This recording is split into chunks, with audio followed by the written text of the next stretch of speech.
Hey, Kevin here, Skylabs, bringing you another video. Definitely going to be a fun one. We're going to go over some more speakers that you probably don't want to pass up. If you can pick them up cheap, maybe you're out and about thrifting or at a garage sale, stuff like that.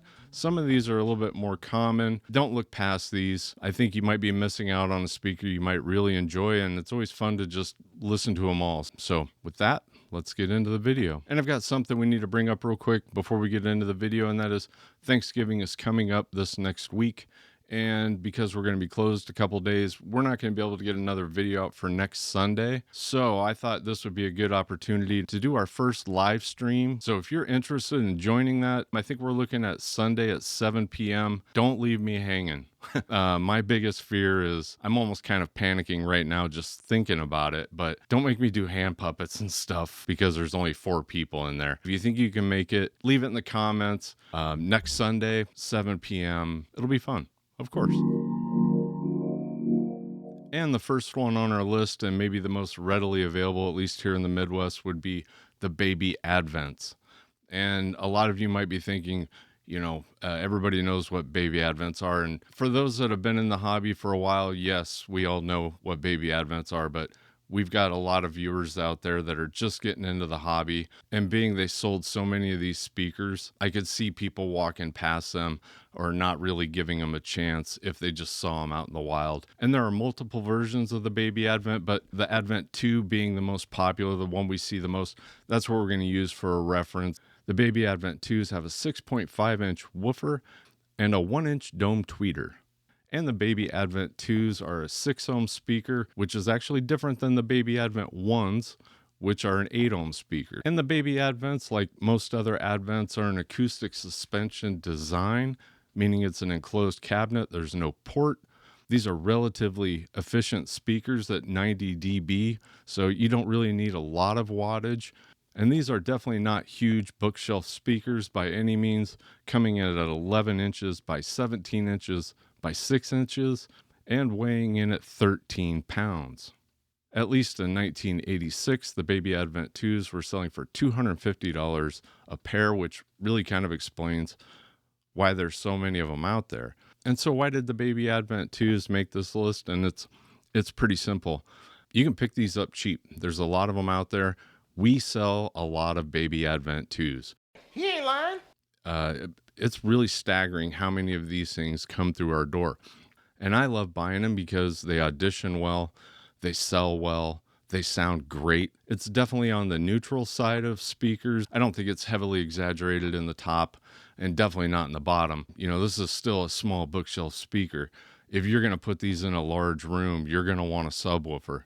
If they're going in a den or a small room or something like that, you might not need a subwoofer. And with the Baby Advent 2s, I definitely put a lot of stock in the reaction I get from other people when they're listening to them, because I know walking up to that stereo wall when there's a customer out there looking for a pair of bookshelves, if there's a set of Baby Advents on the shelf, it's going to be a contender. I think a lot of people find this speaker really engaging. By any stretch of the imagination, I don't think this is, the greatest bookshelf speaker ever made.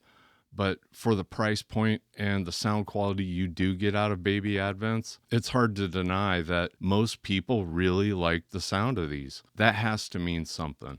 I definitely think the Baby Advents, if you see them cheap, you should grab them, no question. If somebody hears a pair of Baby Advents and they think they're terrible, either they've got way too good a gear or there's something wrong with the Baby Advents. And I've got a trigger warning for you all out there. I'm going to say a brand name that might make a lot of people cringe, especially when we're talking about speakers that I think you should pick up if you can, if you haven't heard them. Ready? It's Bose.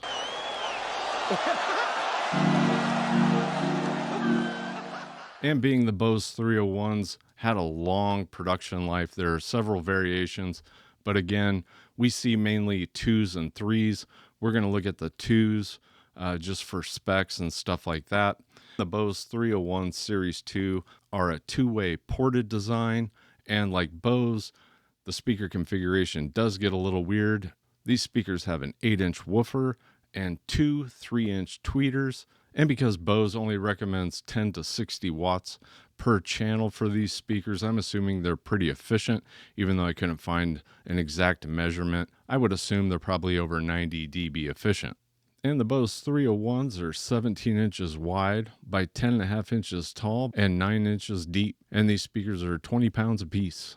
And these are definitely the most expensive speakers on our list in 1986.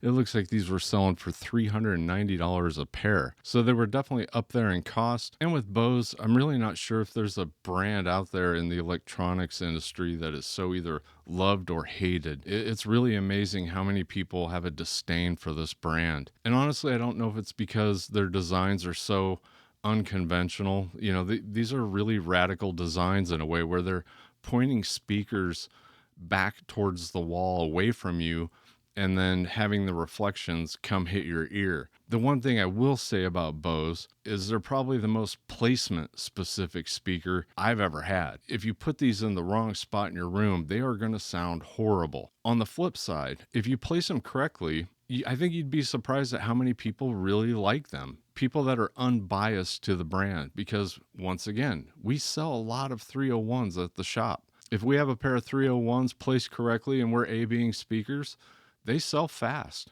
They don't sit long. I think that bias out there, or the online community that likes to bash them so much, kind of turns people away from them. And I think that is a mistake. Now, you know, if you've got a room that isn't accommodating to these speakers, then don't buy them, because you want to make sure you have the right room for these. You want to make sure you're able to get those reflections coming back at you. On the flip side, I think a lot of you would be really shocked to know how many people will come in and say something like, you know, I've got a pair of 301s, I really like them. They fit great in this little cubby I've got in my entertainment center. I don't say anything, but inside I'm going, woof. Or I'll hear this one a lot. I really love my Bose 901 speakers. I just don't like that EQ it came with. It takes the volume down too far, so I don't use it. And in my head, again, I'm going, because if you've never heard a set of Bose 901s without the EQ, it's pretty bad, at least in my opinion. You know, to each their own. Once again, there's no right or wrong to anything. You know, if you want to buy a pair of 901s and stick them underneath a cubby and shut the door and you like the sound of it, who cares? If you haven't heard a pair, don't let all the people online tell you, you know, no highs, no lows, it's got to be Bose, all that crap that just gets repeated all the time. You know, listen to them for yourself. You might find you actually like them. You don't want to miss out on something you might like just because a bunch of people are spouting the same talking points. And as far as the sound goes, to me, they definitely do have kind of an atmospheric sound to them. They might be a little bit exaggerated in some places. There's not a ton of bass. This is a small speaker. But I definitely think in the right space, if you like music that's, you know, really atmospheric, maybe even orchestral, I could see the allure to these speakers and why you might want them. And the next one on our list are EPI 100s. And this is a two-way acoustic suspension design. It's got an 8-inch woofer and it's got a 1-inch tweeter. And while I couldn't pin down an official efficiency rating online, most people think these are around 90 dB efficient. So I think 40 watts per channel, somewhere in there would probably be a real sweet spot, 20 to 40, something like that, depending on the volume you're trying to achieve with them. The EPI 100s are 21 inches tall by 11 inches wide by 9 inches deep, and the 1976 models were $99 a pair. And the EPI 100s are kind of one of those, if you know brands, definitely underrated. I think you just don't hear about them as often as maybe you should. They are kind of that traditional 70s acoustic suspension speaker, but they're really well made. They've got nice cabinetry. They've got an ugly tweeter, just like all the other really good speakers from the 70s, you know, almost like an AR or an Advent tweeter. These almost look like they were made in a high school shop experiment with a masonite ring around it. They are not pretty. This is not a speaker you want to take the grill cloths off and show off. It's not about that. It's about the sound. So, and these things sound great. They really do. Again, this is a really neutral speaker. I think it just really handles all types of music really well. That tweeter is not too bright. It sits really nice with almost any music you play through it. It's got a good amount of bass. Maybe in a big room, again, you'd want a sub, but for a bookshelf speaker, they're pretty impressive. I really think the EPI 100 can do anything from rock to jazz to classical, anything you want to throw at it. I don't think it's the greatest speaker in the world, but I do think it's really good, especially for this time era. So once again, if you're on Facebook Marketplace or out thrifting and you've never heard of EPI, you might want to grab them if you can pick them up cheap. We've had several of the variations of the EPI 100s.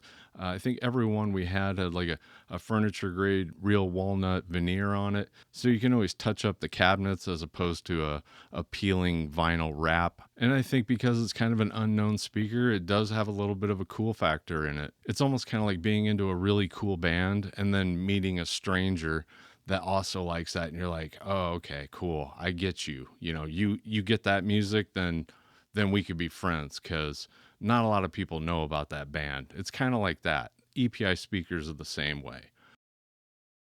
And on a side note, and I know this is probably really trivial to a lot of people, but I think they get the award for ruining the best logo of all time. I love the original EPI logo. I think it's one of the coolest logos and badges from the golden era of electronics. And they went from this really cool logo to this really boring capital EPI with some lines going through it. Same with Sansui. I love the original Sansui with the Japanese script or the Japanese writing on it. And I think they should have just stuck with that, because I don't know, I just like the original logo better. And definitely put that in the comments if you think I'm wrong. Maybe I'm alone in that, but I definitely prefer those early logos by Sansui and EPI. And I got two more speakers I want to talk about real quick. These are really uncommon, but hey, you might get a kick out of it anyway. And one of these sets of speakers was given to us by a viewer out there, a guy named David. David, if you're watching, thank you again. The speaker brand I had never heard of. Evidently, they were out of Grand Rapids, Michigan, and the brand name is KARNS. There is very, very little information on these out there. Definitely an interesting design. Kind of reminds me of the Bose 301s in a way. I almost didn't mention them in this video because there's so little information out there. I was having trouble finding any specs or anything like that. And then I went to move them and I realized there's a big sticker on the back of the speaker that has more information on it than what's available on the internet. So at least I can give you some of the specs and some of the information. So it looks like these are an 8 ohm set of speakers. They claim they go down to 35 hertz. It says they're 95 dB efficient. And we've got an 8-inch woofer. It says the mid-range is a cone and the tweeter is a compression horn, which is mounted on the back.